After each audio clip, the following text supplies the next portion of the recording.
आज का टॉपिक है न्यूक्लियर फिजिक्स।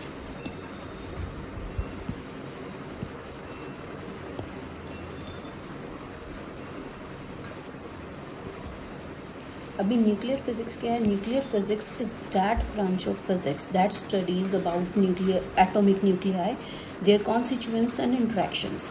अब न्यूक्लियर फिजिक्स जो है that has many applications which includes nuclear power, nuclear weapons, nuclear medicine and magnetic resonance imaging, we call it MRI, ion implantation, radioactive carbon dating and so on. Nucleus क्या होता है?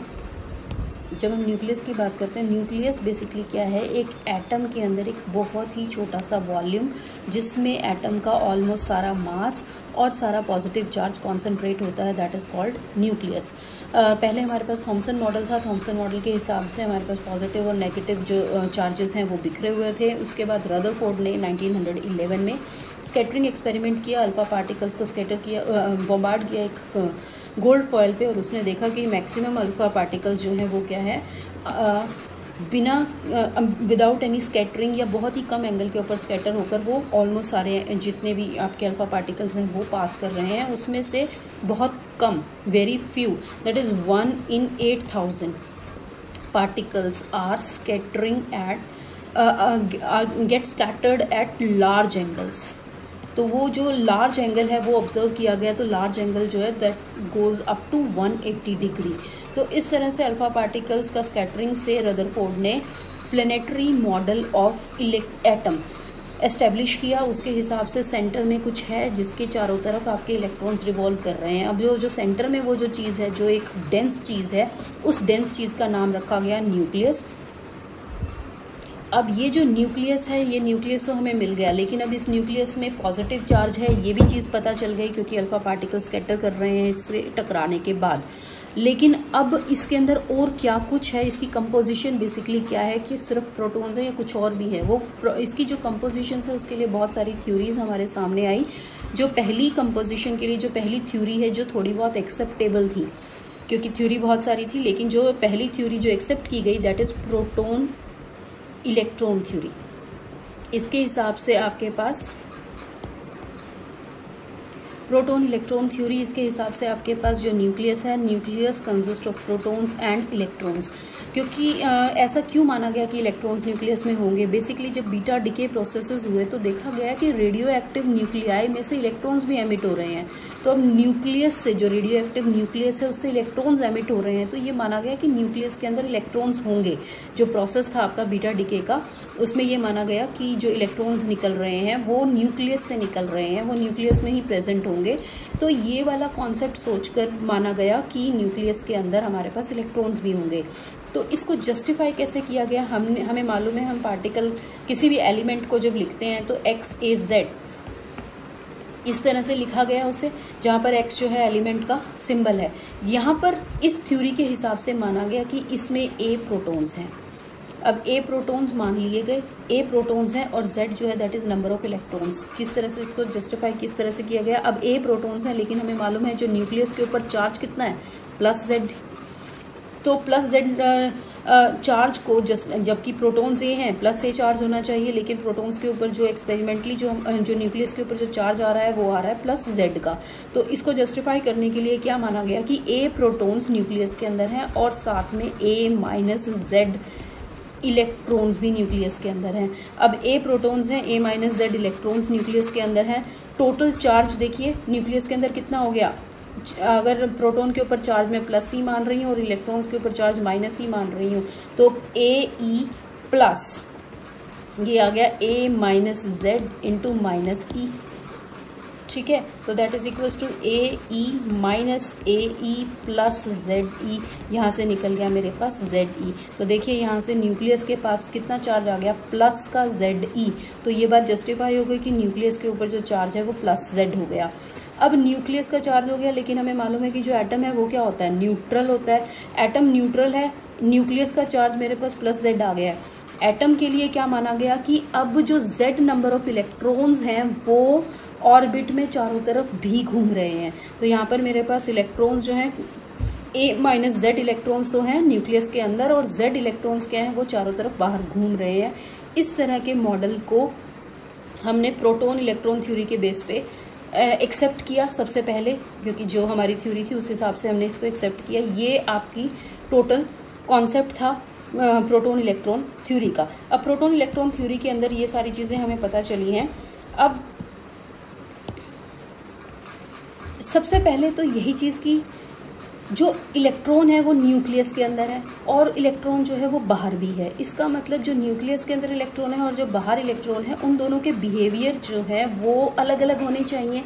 लेकिन जितने भी experiment किए गए उन experiment से पता चला कि इलेक्ट्रॉन्स दो तरह के बिहेवियर को जस्टिफाई नहीं कर पा रहा। इलेक्ट्रॉन के पास सिर्फ एक ही बिहेवियर है। ऐसा नहीं है कि एक इलेक्ट्रॉन के लिए कुछ और दूसरे इलेक्ट्रॉन के लिए कुछ। तो प्रोटॉन के अंदर अगर इलेक्ट्रॉन्स हैं और जो इलेक्ट्रॉन बाहर मूव कर रहे हैं उनके अंदर कहीं पर भी किसी तरह की अगर डुअल जो बिहेवियर है वो जस्टिफाई नहीं हो पाया इलेक्ट्रॉन का। इसका मतलब यहाँ पर कुछ इस थ्योरी में कोई ना कोई ऐसा कुछ कंट्राडिक्शंस थी, कुछ फेलियर्स थे जिसको आज हम डिस्कस करेंगे, जिसकी वजह से ये थ्योरी को डिस्कार्ड किया गया। सबसे पहला जो सबसे इम्पोर्टेंट कुछ पैरामीटर्स हैं, पहला पैरामीटर जो था जिसकी वजह से इस जो थ्योरी को वो फेल किया गया, पहला था energy of electron. Energy of electron, किसी एक इलेक्ट्रॉन की एनर्जी की बात करें, हमें मालूम है इलेक्ट्रॉन जो होता है दैट हैज ड्यूअल नेचर, यानी कि ये वेव नेचर भी होता है और पार्टिकल नेचर भी होता है। अब अगर ये वेव नेचर है तो वेवलेंथ भी होगी, अगर वेव की तरह बिहेव करेगा तो वेवलेंथ भी होगी। और जो वेवलेंथ है वो एक इलेक्ट्रॉन की जो वेवलेंथ है वो न्यूक्लियस के साइज से ऊपर तो नहीं हो सकती। जब इलेक्ट्रॉन जो है वेव यहाँ पर चल रहा है तो जो उसकी मैक्सिमम वेवलेंथ है वो क्या हो सकती है, न्यूक्लियस के साइज के बराबर हो सकती है। हमें मालूम है जो रेडियस होती है न्यूक्लियस की that is of order 10⁻⁻14 metres. तो डायमीटर किसके बराबर हो गया, 2 × 10⁻⁻14 मीटर्स के बराबर। तो जो वेवलेंथ हो गई यानी कि पोजीशन हो गई इलेक्ट्रॉन की वो यहाँ से लेकर यहाँ तक पॉसिबल है। तो अनसर्टेनिटी इन पोजीशन, अगर मैं बात करूं तो अनसर्टेनिटी इन पोजीशन जो हो गई वो किसके बराबर हो गई, 2 × 10⁻⁻14 मीटर्स के बराबर हो गई। ये आ गई इलेक्ट्रॉन की अनसर्टेनिटी की बात, पोजीशन में अनसर्टेनिटी।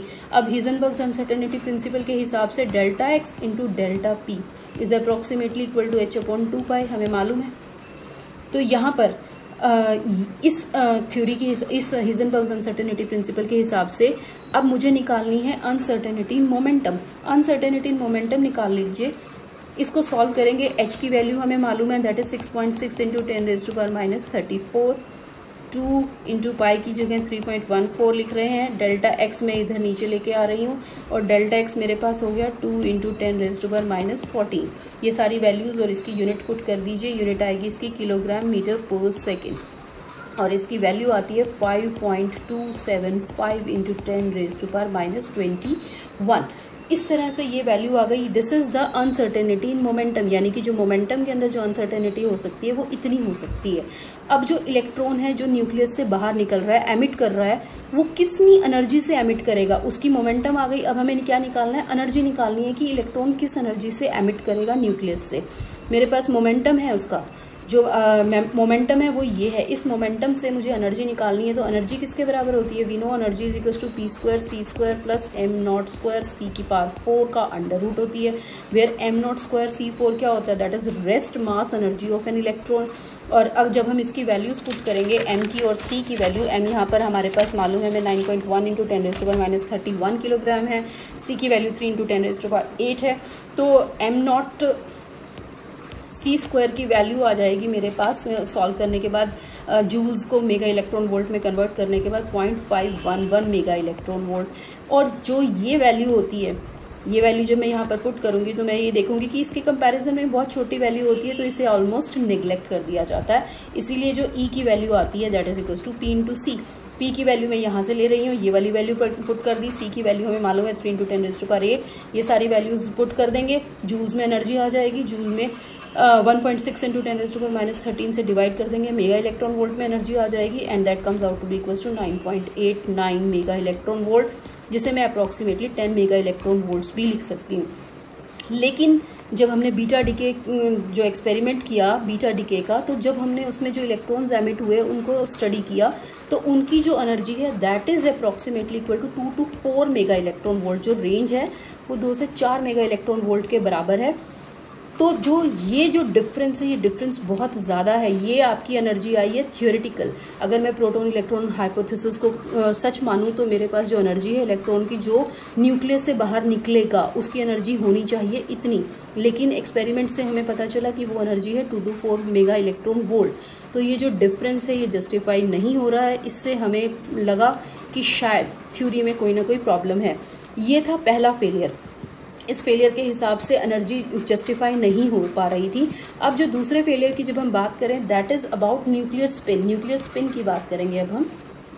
ये सेकंड फेलियर है उसका, जो आपकी प्रोटॉन इलेक्ट्रॉन थ्योरी है उसमें। जब इसमें एक एग्जाम्पल लेकर चलते हैं, एग्जाम्पल लेते हैं ड्यूटेरियम का एग्जाम्पल ले लेते हैं 2H1।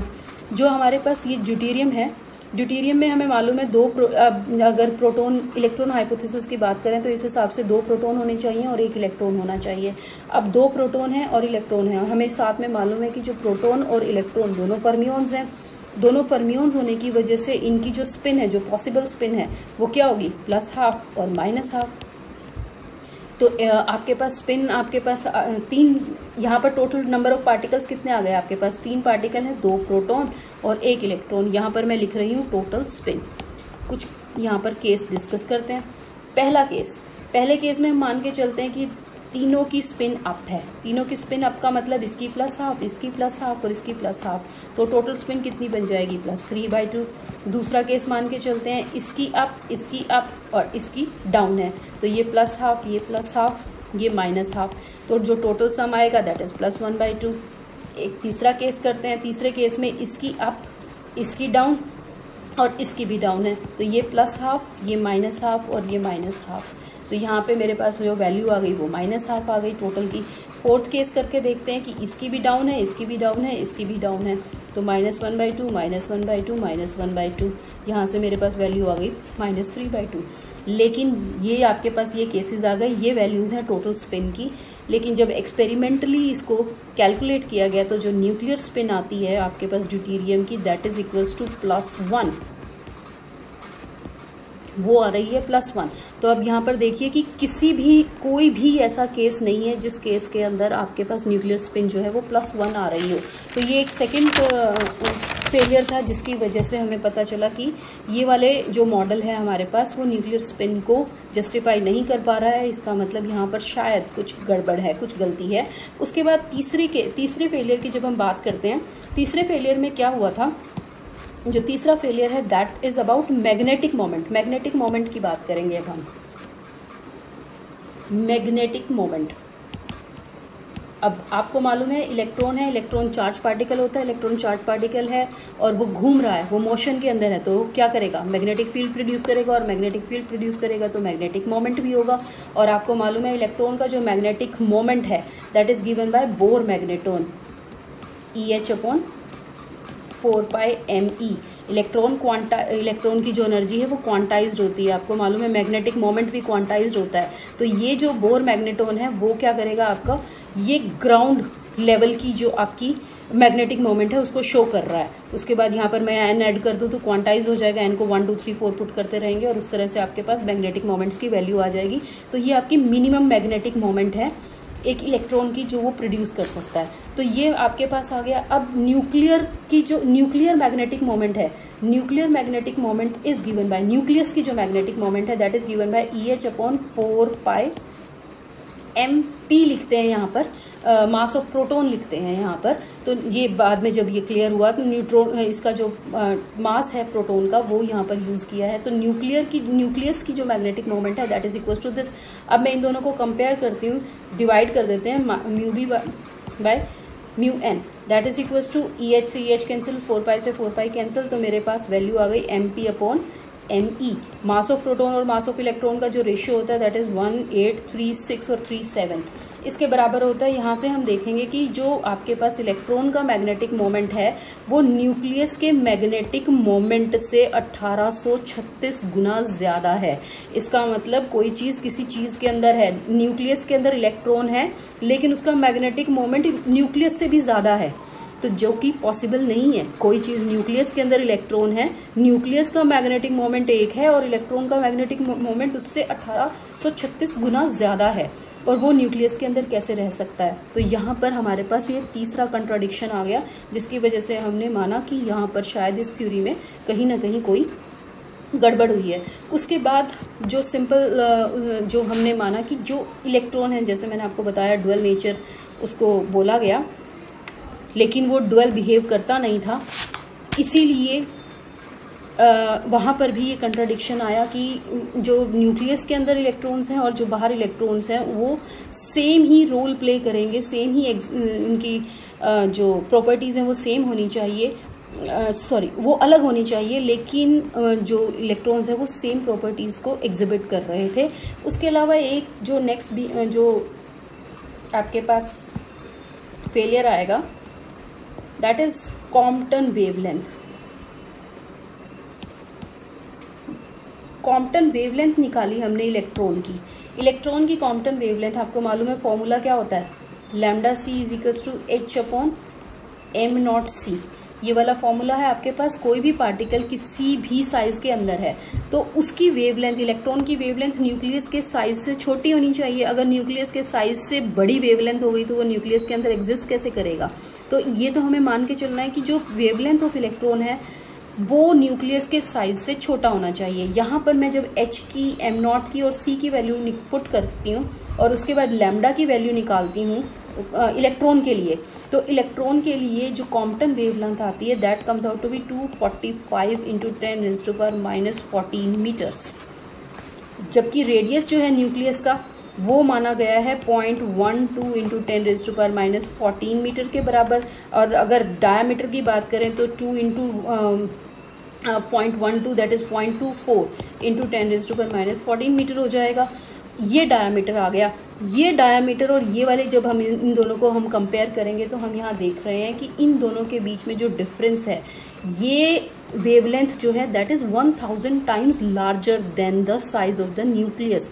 तो जो इलेक्ट्रॉन की अगर ये वेवलेंथ होगी तो वो इलेक्ट्रॉन न्यूक्लियस में कैसे एग्जिस्ट कर सकता है। यहाँ से इन सारी चीज़ों से हमें पता चला कि ये पॉसिबल नहीं है, इलेक्ट्रॉन न्यूक्लियस के अंदर एग्जिस्ट नहीं कर सकता। इसीलिए फिर 1932 में एक नई थ्योरी आई जिसके बारे में हम नेक्स्ट टाइम में पढ़ेंगे।